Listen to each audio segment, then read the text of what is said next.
पाकिस्तान की राष्ट्रीय प्राणी एक ऐसी बकरी है जो सांप को भी मार देती है। लेकिन यह बकरी सांप को क्यों मारती है? सांप को मारने के बाद यह बकरी क्या करती है? यह बकरी और सांप के बीच ऐसी क्या हकीकत है जिसको 90% लोगों को पता ही नहीं है?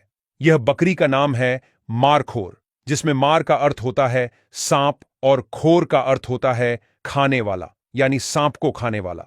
लेकिन मारखोर की सबसे चौंकाने वाली बात यह है कि पाकिस्तान का राष्ट्रीय प्राणी होने के बावजूद वहां की सरकार शिकारियों के पास से पैसे लेकर खुद मारखोर को मारने की पूरी छूट देती है। पाकिस्तान सरकार यह छूट देने के पीछे ऐसा अजीब कारण बताती है जिसे सुनकर आपका दिमाग घूम जाएगा। मारखोर एक दुर्लभ और शक्तिशाली जंगली बकरी है जो अपनी घुमावदार सींगों और पहाड़ी जीवन शैली के लिए प्रसिद्ध है। यह मारखोर बकरी को आप एक आम बकरी की तरह पाल नहीं सकते, क्योंकि यह जंगली है और थोड़े खूंखार भी होते हैं। मारखोर 2000 से 4000 मीटर ऊंचाई पर रह सकते हैं और यह पहाड़ी बकरियां बहुत ही चुस्त और फुर्तीली होती है, जिससे वे बिल्कुल सीधी खड़ी चट्टानों पर भी आसानी से चढ़ सकती हैं। अगर कोई शिकारी या शिकारी जानवर इसका पीछा करे तो यह 90 डिग्री की सीधी चट्टानों पर भी चढ़ सकती है। नर मारखोर के सींग 3 फीट तक लंबे हो सकते हैं, जबकि मादा के सींग सिर्फ 12 से 15 इंच तक ही लंबे होते हैं। अब जानते हैं कि क्या यह मारखोर सांप को मार देती है। मारखोर को लेकर कई लोक कथाएं और मान्यताएं फैली हुई हैं। कहा जाता है कि यह ऊंचे पहाड़ों में सांपों को मारती है और जब सांप मर जाता है तो मारखोर उसे खा लेती है।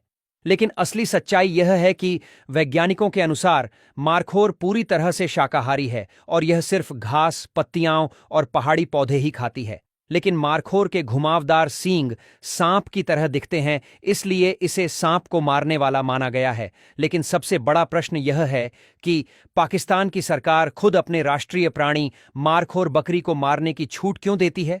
दरअसल पाकिस्तान में ट्रॉफी हंटिंग परमिट नामक एक नीति है, जिसके तहत विदेशी अमीर शिकारी करोड़ों रुपए देकर मारखोर का शिकार कर सकते हैं। यह परमिट सरकार नीलामी के माध्यम से बेचती है। एक मारखोर को मारने की कीमत $1 लाख से $1.5 लाख, यानी लगभग 1 करोड़ से सवा करोड़ भारतीय रुपये तक होती है।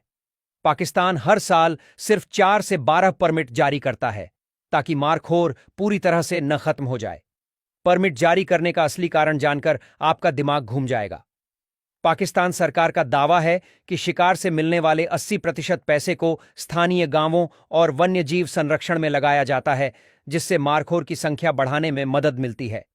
1990 में मारखोर की संख्या सिर्फ 1500 थी, लेकिन इस नीति के बाद यह अब 3500 से 5500 तक पहुंच चुकी है।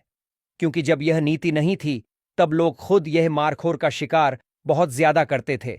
लेकिन यह नीति आने से लोगों को भी सरकारी फायदा पहुंच रहा है, जिससे अंधाधुंध शिकार कम हुआ है। यानी सरकार इसे बचाने के नाम पर मारने की अनुमति देती है।